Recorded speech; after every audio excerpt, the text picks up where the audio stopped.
All right, guys. We're going to keep going with our baking and pastries lecture. Um, so this portion, we're going to get finished with yeast as their third leavener, and then talk about the other parts of bake. So we're going to talk about the liquids, flavorings, so forth, things you can add to your baking and pastries. Okay, so let's go ahead. Go back to. Sorry, I'm gonna move my stuff. All right, so continuing on with leaveners. So the last one, we talked about the chemical and physical, and there's like the biological. So now you have yeast. Um, just to give you an idea, I found this wonderful video that's the science of yeast and how it works. So we're gonna watch that and then kind of go over the remainder. Here is sped up footage of carbon dioxide bubbles being formed from the process of fermentation by yeast.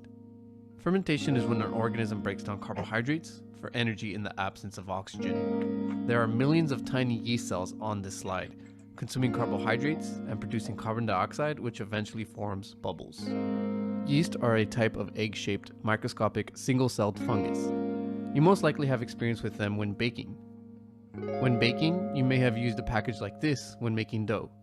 This package actually contains millions of dormant, dried out yeast cells from the species Saccharomyces cerevisiae. When the yeast are added to warm water and sugar, they become active and start consuming sugar and produce carbon dioxide. The carbon dioxide is what causes dough to rise and expand and gives baking items like bread a fluffy texture, as well as some of the flavor produced from yeast metabolism.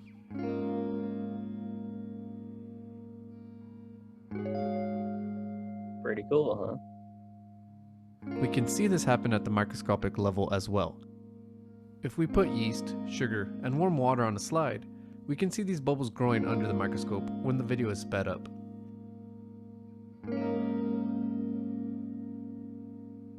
We can see tiny bubbles forming around thousands of yeast cells. The yeast look like sand when viewed at lower magnifications. At higher magnifications, you can see the yeast around the bubbles. The yeast collectively consume sugars and produce more and more carbon dioxide. They release the carbon dioxide they produce into their surroundings, where it dissolves into the water. The amount of carbon dioxide dissolved in the water continues to increase until the water is saturated with carbon dioxide, which means no more carbon dioxide can dissolve in the water.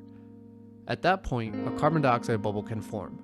The bubble can then absorb the nearby dissolved carbon dioxide in the water and become bigger and bigger until it can join the rest of the gases in the atmosphere. Bakers are not the only people interested in yeast. Brewers and winemakers are too. That is because for every molecule of carbon dioxide produced from the fermentation of glucose, an ethanol molecule is produced as well. Ethanol is also known as drinking alcohol and is consumed by people to get intoxicated or drunk.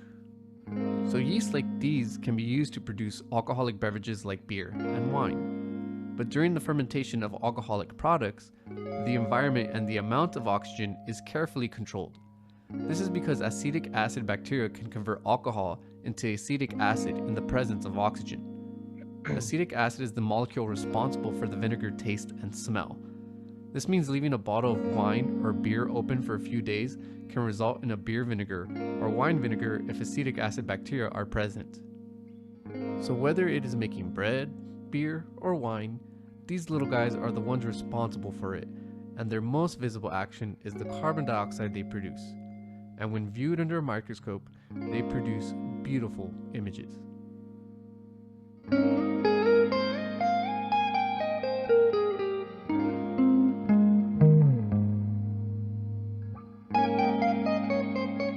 All right. I know that was long, but I thought it was important. A lot of people don't understand what yeast is or how it grows. The yeast we're going to use here is dry active. Basically, it's laid out, dried. It's basically in a hibernation state. So you reactivate it by giving it food and water, like any other organism. So it's an organic leavener. It's naturally around. If you were to take, say you're in the summertime, we left a window open by in the back of the kitchen, or the back, yeah, say the back of the kitchen. we put a bowl with sugar, water, and flour and just mixed it up and left it at room temperature, yeast would eventually get into that just because it's in the air. And that will start to proof, or not proof, but ferment. And then what they do is they have, that's a starter, sorry. My brain went another way, but that is considered an actual starter. If you've ever heard of sourdough bread, like in California, that is, the sourness is from a old starter, okay? So the starter, it's called a starter because it gets the bread started. You don't always have to use a starter to make bread. Some people have a starter that's years old, decades. They'll create this thing and they just keep feeding it. So as long as it has, moisture, heat, and food, it'll stay alive and just keep eating and consuming and consuming and consuming. So some of the old like San Francisco sourdough bread, restaurants or bakeries, they've had starters that have been around, decades, and they keep using the same one. They just pinch out some and use it as the starter for their next bread.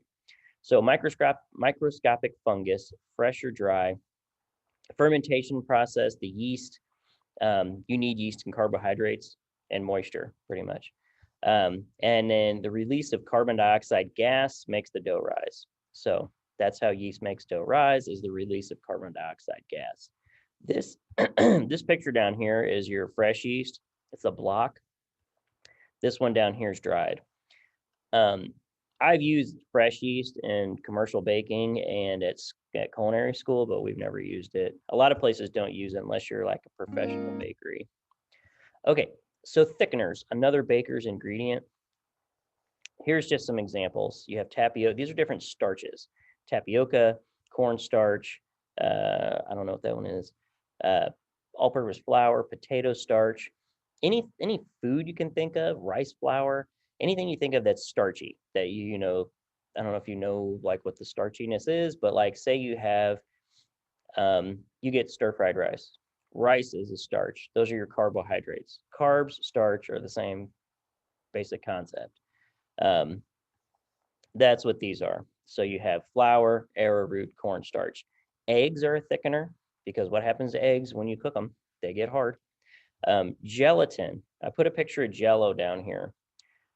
If you didn't know, gelatin actually comes from bones, okay? So like your knuckles, cartilage, stuff like that has gelatin in it. So when you cook, say if I took a chicken and boiled it, for hours and hours until like the knuckles actually will turn clear and fall apart, and then you strain that out, what you have left is gelatin inside the thickened or the thickened chicken stock. It's the same gelatin they use for Jell-O. So that's a thickener. Determines consistency of the finished product. So it's basically what you're going for.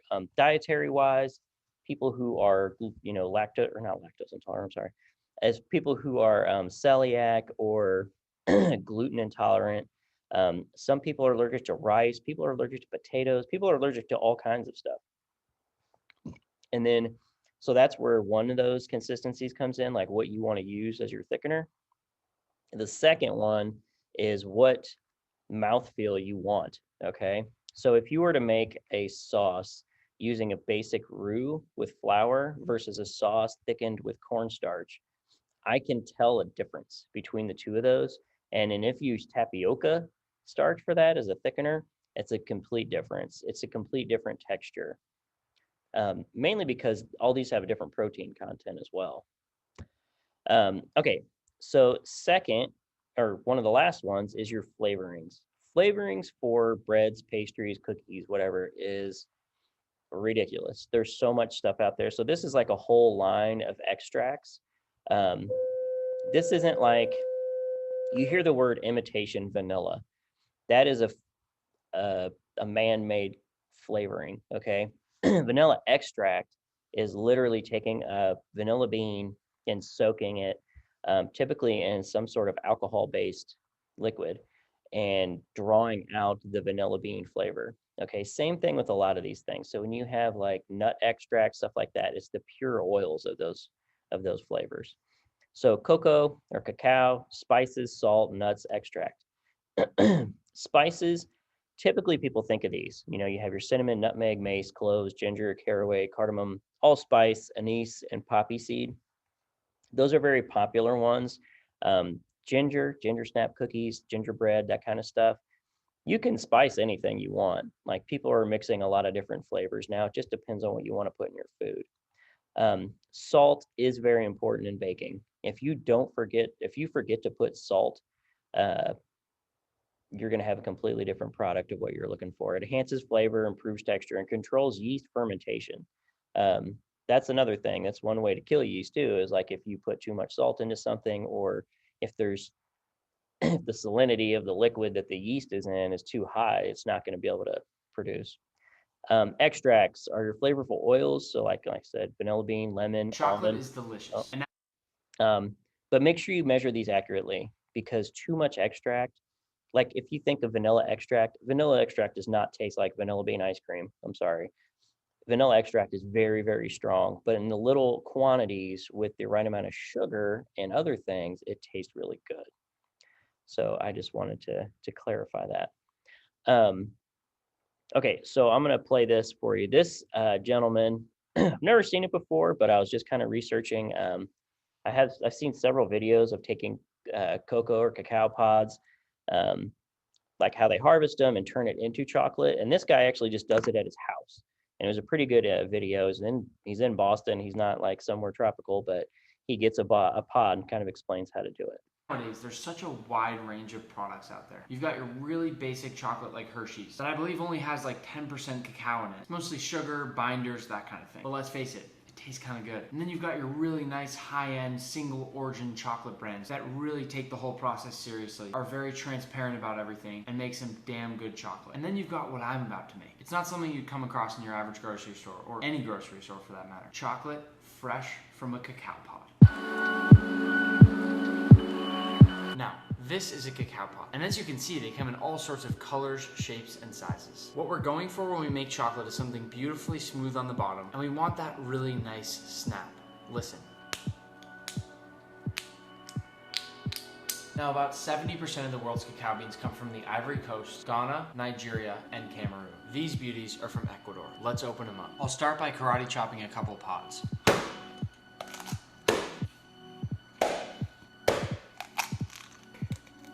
Inside are the cacao beans. These have a beautiful white flesh around them that you can drink the water from, meaning cacao is actually a fruit. The beans are really slimy, and in my opinion have a flavor that's somewhat similar to lychee, maybe a little bit of citrus, and some Jolly Rancher. It's a really hard to describe flavor, but it's one of my favorite fruits in the world. This is what the inside of the seeds look like. They're a beautiful purple color, and as you roast them, they begin to turn a darker brown color. We'll start by taking all the seeds and placing them into a bowl. This is more than enough for a couple chocolate bars. I'm now going to cover these up and let them ferment. The fermentation allows them to develop those flavors we know and love in chocolate. This will take about a week. The beans have fully fermented. They have an alcoholic smell to them, have turned a little bit brown, and are ready for the second step of the process of making chocolate, roasting. We'll take a small sheet tray and dump our cacao seeds across it. I'll spread these all out in a nice even layer. Notice I still have some of that flesh that's slightly dried up on the outside of each pod. That's okay. We'll remove the shells after we roast. I'll roast these at 300 Fahrenheit for about an hour and a half, or until they're clearly well browned. As you can see, these are dry and brittle. First, we'll peel away the shell, revealing the bean inside. If I crumble this up, this makes cacao nibs, which you may recognize. They're often sprinkled on top of things like smoothie bowls. It can take a while to sort all these out, but because I'm making just one bar, this should be plenty. We'll first dump in all of our cacao nibs.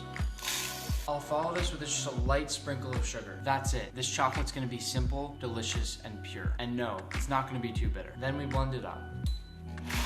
After a few minutes of blending, it'll be a fine powder like this. Just let it keep going and wait. Eventually you'll get a fine paste. Turn this off. Pour this into a chocolate mold. I'm not gonna bother with tempering this chocolate. Instead, I'll just toss it in a freezer. And what we'll end up with is a smooth looking chocolate bar with a slightly granular crunch from the sugar that actually cuts down on the bitterness. I'll smooth this over and our chocolate's ready to go into the freezer. And here it is. Our chocolate's ready to open up. As you can see, we have a really, really nice smooth finish on the bottom, and that's what I was looking for. But here is the moment of truth.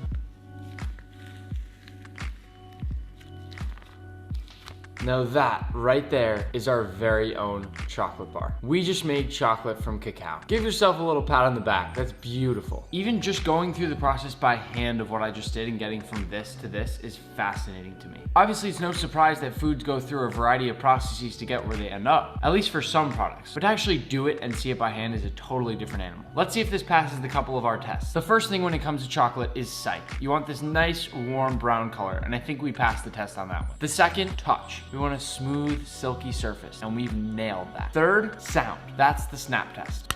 Perfect. We've nailed the snap test down to the last square. Fourth, smell.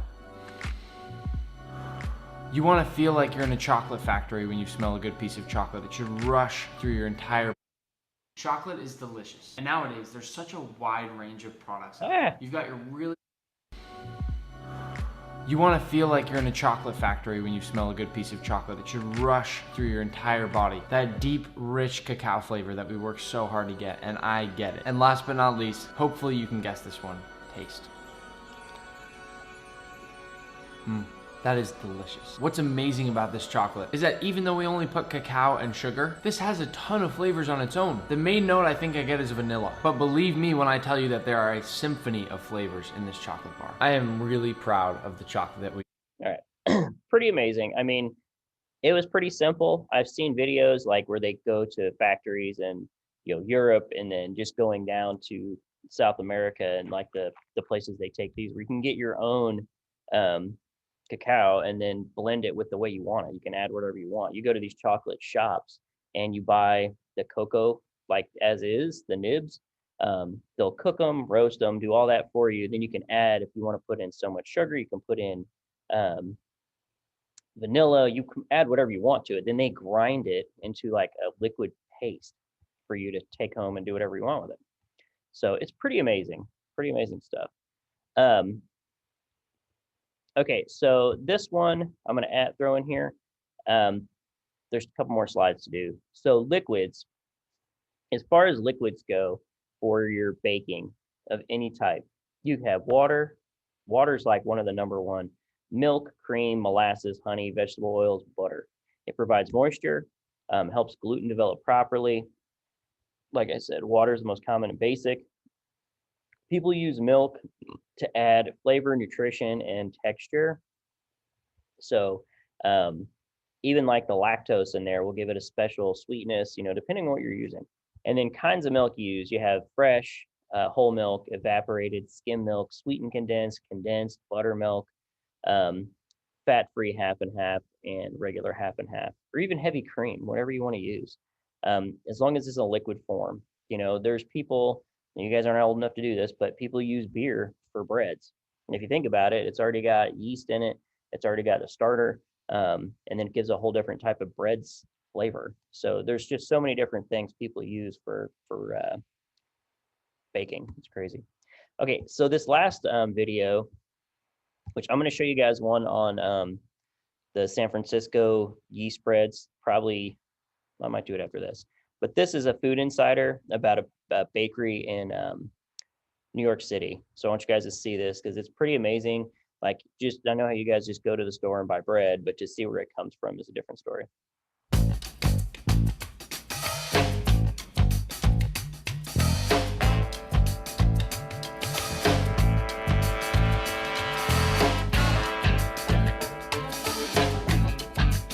Ohrwascher's Bakery was founded in 1916 by Abraham Ohrwascher, a Hungarian immigrant determined to bring quality Eastern European breads to his local community.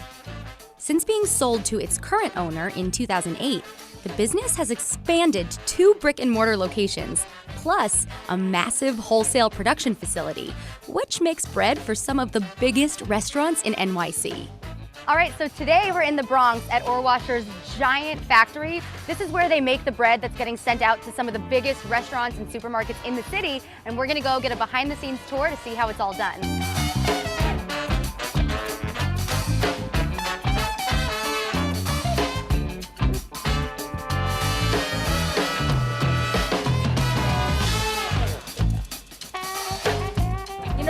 The hairnet's a really good look on everyone. I really like it. It reminds me of Lunch Lady. Exactly. That's what you're giving me right now. Yes. Have a look.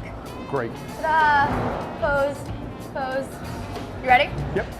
The factory is split into 3 separate areas for mixing, shaping, and baking.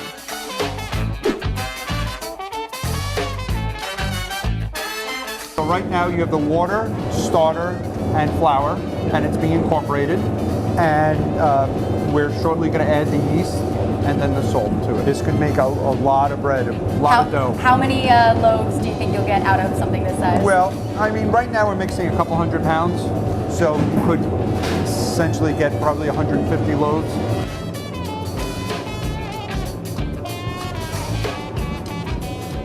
A lot of dough.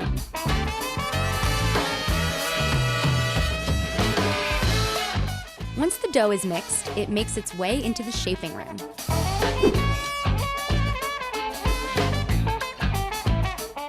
Bakers and machines work together to shape 40 different types of dough daily, which will produce over 150 different types of bread products overall. They make everything from the classics like ciabatta and sourdough to more original options like the nutrient-filled raisin and sunflower seed spelt.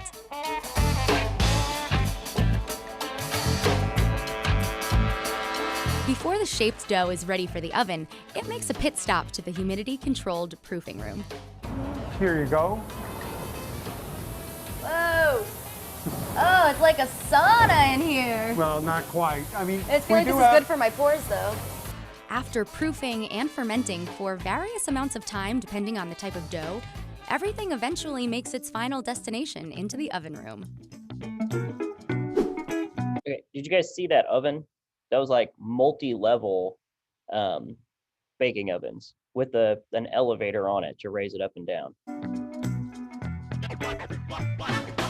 Right, so you have your deck oven and your 3 convection ovens or rack ovens, and this is where all the bread is baked, and then we move it a little bit over to cool it.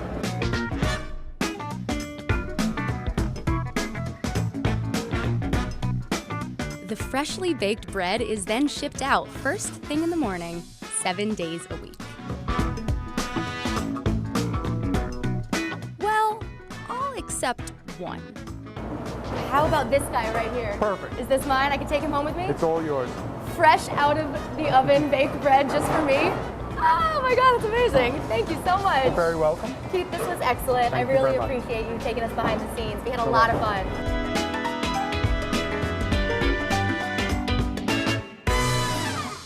So just imagine how much bread these guys do, okay?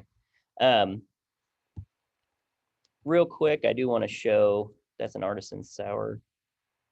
Okay, that's kind of the one I wanted to show. So I'm going to show you guys that real quick too. Can we use your home to showcase one of our new roofing styles or colors? Sorry. We need showcase homes of all shapes. Okay, So I'm adding some 80-degree water to this bowl using. actually, I didn't want that one. I'll show you guys one tomorrow. I know this is getting kind of long, but I want to show you guys, one of the main things I want you guys to understand is like the process of the yeast fermentation. What you saw in there a little bit, I'm going to find one so you guys can see a quick clip on how to actually see, or see the starter part. I'll probably add that to the lecture for tomorrow, like right when we first get here. So have a good one. I will see you guys manana, and there'll be 4 questions after this.